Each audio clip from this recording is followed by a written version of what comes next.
राज करेगा खालसा, अकी रहे ना कोई, ख्वार होए सब मिलेंगे, बची शरण जो होए। हाँ भाई, अमेरिका से एक दो नहीं, कई बड़ी खबरें निकल कर सामने आ रही है। भारत सरकार का जवाब सुना आपने निखिल गुप्ता के केस में? जवाब सुनना चाहिए था आपको, वो भी बताएंगे। उसके बाद क्विंसलैंड ने जो जारी कर दिया, 4 फरवरी 1984 में जो होया था, उसके लिए नया वो जारी कर दिया है। हर साल उसके लिए वो किया जाएगा, वहां पर भी जांच बैठेगी। उसके बाद एक नकली 007 गया था, आपको याद होगा, तभी गया था, 2-4 दिन पहले ही गया था। पहले कनाडा गया, दौड़ा दौड़ा, वहां जाके जी निज्जर का, वो निज्जर का केस भी ओपन हो गया। ओपन हो गया केस, केस ओपन होते भागा भागा गया कि अब नपेंगे भाई, सभी नपेंगे। वहां गया, भागा भागा भाई, क्योंकि बचाना था, कोई चाणक्य बचाना था, कोई फेकू चंद पनौती बचाना था, खुद को भी बचाना था। सब कुछ लपेटे में आता जा रहा है, खुद को भी बचाना था। वहां गए, वहां से अमेरिका गए भागे भागे, लेकिन जवाब क्या मिला? बोला चलो कोर्ट में देखेंगे तुम्हारे को। अब जवाब सुनो पहले तो भारत सरकार का, जो भारत सरकार ने जवाब दिया है, मतलब हंसी आती नहीं के जवाबों के ऊपर।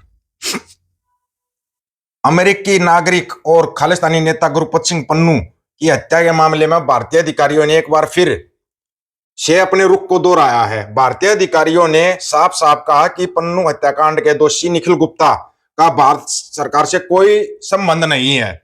अधिकारी ने कहा कि भारत सरकार 2023 में न्यूयॉर्क में प्रधानमंत्री नरेंद्र मोदी के मुखर आलोचक, ध्यान से सुनना भी, ये क्या शब्द यूज कर रहे हैं, मुखर आलोचक और अमेरिकी नागरिक गुरबख्श सिंह पन्नू की हत्या की कथित साजिश में शामिल नहीं थी।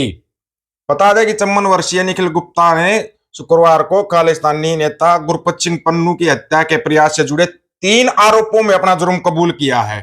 अब 3 आरोपों में जुर्म कबूल का सुन लो, एक में 10 साल की, दूसरे में 10 साल की और तीसरे में 20 साल की। ये तो उसकी सजा तय हो चुकी 40 साल की। अच्छा जी, अब आती बात यह कि भाई भारत सरकार से कोई लेना देना नहीं, विकास यादव का भी लेना देना नहीं होगा। विकास यादव का भी तो नाम आया है ना, उसका भी कोई लेना देना नहीं होगा। जो रो का अधिकारी है, उसका भी तो नाम आ चुका है, उसका भी मना कर दो। अच्छा, उसके लिए वकील किसने मुहैया कराया था निखिल गुप्ता के लिए? वकील के पैसे किसने दिए थे? फंसोगे हर जगह से, बताया था ना वो अमेरिका है, तड़पा तड़पा के लेगा तुम्हारे को। ऐसे नहीं कि तुम्हारे को एकदम से अचानक से ले देगा ना, तुम्हारे को बिल्कुल तड़पा तड़पा के ले रहा है वो, और अच्छे वाले तरीके से ले रहा है। ये नहीं कि ऐसे छोड़ देगा। अभी उनको विकास यादव और चाहिए है, उसका भी भारत सरकार से कोई लेना देना नहीं है। हालांकि वो रो में बताया, अधिकारी बताया, लेकिन उसका भारत सरकार से कोई लेना देना नहीं है। बड़ी अच्छी बात है। वो जो है अपने मार्को रूबियो है, उसका बयान आपने सुना ही लिया, सुन ही लिया होगा। उससे सबसे बड़ा बयान जो दिया है, पंजाब की एक मरियम शरीफ है प्रधानमंत्री, वो मुख्यमंत्री है, प्रधानमंत्री नहीं मुख्यमंत्री, प्रधानमंत्री तो बाद में बनती है, मुख्यमंत्री।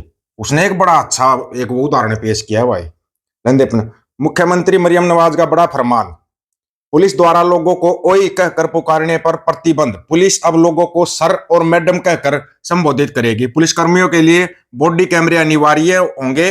अब जनता को पूरा सम्मान देना होगा। पुलिस थानों और चेक पोस्टों पर भी लोगों को सर, मैडम या साहिब साहिबा कहकर संबोधित करना अनिवार्य होगा।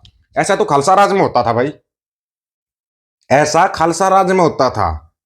लेकिन अब अगर ये हो रहा है तो गड़बड़ तो नहीं है कोई? कहीं नहीं नहीं नहीं, तुम इतना मत डरो, अभी अभी मत डरो।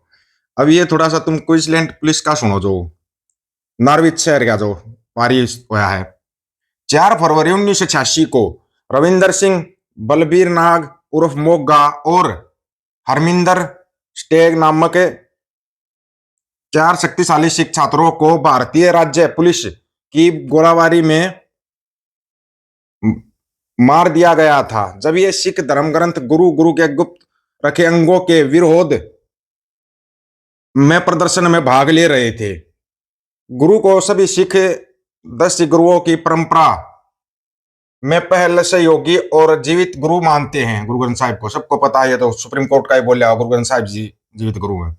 जबकि भारतीय सरकार के साथ रहना संयुक्त राष्ट्र मानवाधिकारियों की सार्वभौमिक घोषणा के अनुच्छेद 20 नागरिक और राजनीतिक अधिकारों पर संयुक्त राष्ट्र संधि के अनुच्छेद 21 और मानवाधिकार रक्षकों का संयुक्त राष्ट्र घोषणा के अनुच्छेद 5 द्वारा प्रदत्त शांतिपूर्ण सभा के अधिकार का उल्लंघन करता है। ये कब हुआ था पता है इसको क्या बोलते हैं? जबकि पिछले 40 वर्षों से पीड़ितों के परिवार सत्य, न्याय, जवाबदेही और न्याय की तलाश में अडिग रहे हैं, फिर भी अभी तक किसी भी अपराधी को सजा नहीं दी गई। अब मिलेगी सजा अमेरिका के द्वारा।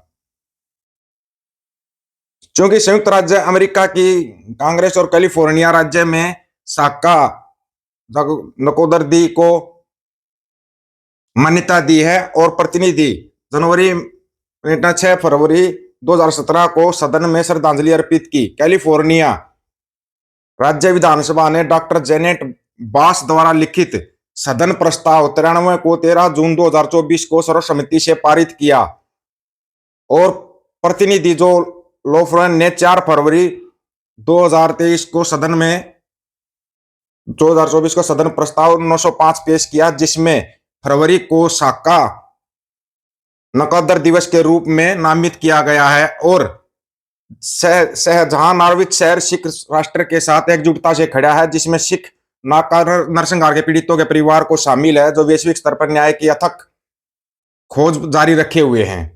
नॉर्विच नगर परिषद और नॉर्विच शहर के नागरिकों की ओर से सभी व्यक्तियों को शांतिपूर्ण ढंग से एकत्रित होने और न्याय की मांग करने के मौलिक अधिकारों की मान्यता से 4 फरवरी 2026 को साका नकोदर नरसंहार के पीड़ितों की स्मृति में सालाना ये मनाया जाएगा भाई, सालाना नकोदर दिवस के रूप में घोषित करते हैं।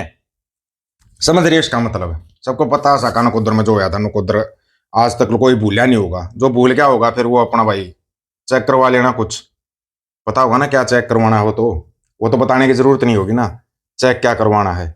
चेक तो बहुत कुछ होना है, ये तो हमारे भी पता।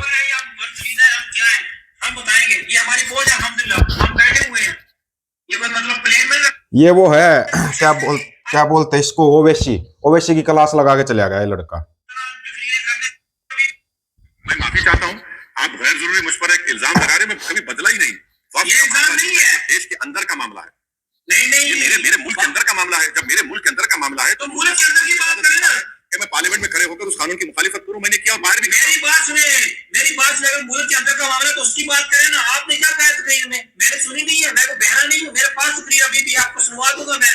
आपने ये कहा है कि मोदी सरकार जाओ पाकिस्तान पे हमला कर दो, पाकिस्तान पे कब्जा करो, 56 इंच का सीना लेके चले जाओ। जिस तरह से वेनेजुएला पे अमेरिका ने हमला कर दिया, जिस तरह से सऊदीया ने यमन पे हमला किया, तो ये पाकिस्तान है आगे, फिर आप हमला करते क्यों नहीं? करें ना इस तरह, मतलब इसकी ऐसी क्लास लगाई कि ये जिंदगी भर याद रखेगा। ऐसी क्लास लगा के चला गया ये अपनी क्लास लगवानी जाती क्यों टीवी पे जाके? पहले बात तो भानमंडिया की तरह लोग देखते ही क्यों? दुनिया भर के और अखबार है, विदेशी मीडिया है, वहां से आपको पूरी न्यूज़ें मिल जाएंगी। आप वहां पे जाओ, वहां पे आपको सच्चाई मिलेगी। अब डोन टू साहब बोल रहा है मेरे को चाहिए फैसला, और ये सबको पता है कि किसी ने सरेंडर कर दिया है। भले ही नरो में इंदर समझते हो, लेकिन सरेंडर कर चुका है वो। और सरेंडर इतना बड़ा कर रहा है कि अगले महीने टीम भी जा रही शायद अमेरिका जाना पड़ रहा है टीम को। साइन कर कहानी ना, साइन भाई पंजाब के अंदर रेफरेंडम करवा सकते हो, इस टाइप के साइन होंगे। इसलिए जितना पंजाब को लूट सकते ना, उतना लूटने की कोशिश कर रहे हैं। फूल झाड़ू सब मिलजुल के लूटना चाहते हैं पंजाब को। अब सोचना पंजाब की जनता को तुम्हारे को जाना किस तरफ है, ये ध्यान कर लेना। ऊपर से हवा दूसरे टाइप की बदली हो चुकी है। इतने शक्तिशाली देश आपके साथ आ चुके हैं, उनको आपको देश की जरूरत है। आप लोगों को क्या राय है इसके बारे में अपनी राय रखना, आपकी राय का इंतजार रहेगा। सभी साथियों को राम राम, नमस्कार, आदाब, सत श्री अकाल। वीडियो को ज्यादा से ज्यादा शेयर, चैनल को सब्सक्राइब, बेल आइकन को जरूर दबाना दोस्तों। ऑफिशियल दीपक फौजी यूट्यूब चैनल बात और सच की करेंगे। अब सच की बात हम करेंगे, वीडियो को शेयर करने की जिम्मेवारी आप लोगों की है। गज के आखो, वाहिगुरु जी का खालसा, वाहिगुरु जी की फतेह।